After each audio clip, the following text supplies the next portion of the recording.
Hi, I'm Peter Jones, Chartered Surveyor, author and property investor. On a Back to Basics video which I did recently, I defined gross yield. And gross yield can be a great way of comparing properties because you can look at the return from one property and compare it with the return on another. Now, but at its very basic level, gross return doesn't really tell us that much. It's an indicator, it's one of many clues which we may look at when we're deciding whether we want to buy a property or whether we don't want to buy a property. But in itself, gross return actually doesn't really tell us very much. So I tend not to use gross return other than in a very general sense. Maybe if I'm flicking through Rightmove looking for properties, I usually work on the basis that I'm looking for a yield of around about 8%, and that's not a hard and fast rule. It might be 7, it might be more than 8, depending on what the property is. But it's only one indicator as to whether a property is going to be the right property for me. What I think is much more important to me is looking at potentially the net, the personal net, not a sort of a general net, but a net after taking into account my particular costs of owning a property. But even better than that, I use this very simple rule. If I'm buying a property, I generally want to buy a property which I can add value to. And in my world, that means a cheap property because they're good for renting out, and a cheap property which needs a refurb is ideal because I can use the refurb to add value.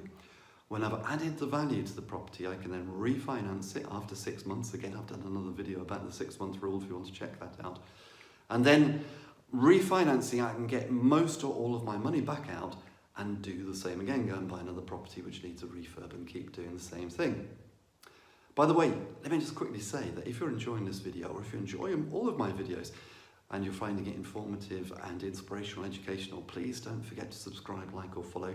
There'll be a button down here somewhere, depending upon which platform you're on, YouTube, Facebook, whatever, where you can subscribe, like or follow, so please do that. So if I'm looking for that type of property, the two things which I look for, which I think are more important than gross yield, or even the personalised net yield, although that is useful, is seeing firstly whether I can get all or most of my money back out of the property. If I can, then that ticks the box. Secondly, looking at the cash flow situation after I've refinanced. If I can get all or most of my money back out, and crucially, the property still gives me a positive cash flow, that ticks the second box. That is the basis upon which I would be looking to buy my property.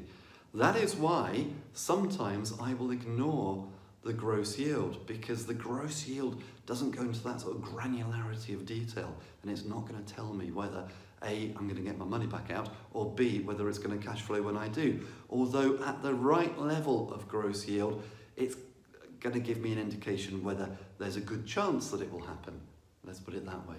So at about 8% it's probably going to happen, but I'll need to go into much more detail, looking at the property, looking at the refurb, looking at the costs, looking at the rent, making sure that there's good tenant demand. All of that needs to be taken into account before I can tick the box which says, yes, I'll get all or most of my money back out, and before I can tick the box saying, yes, once you've got your money back out, then the property is going to give a positive cash flow. But that's my rule for buying, and that's why sometimes I'll ignore gross yield.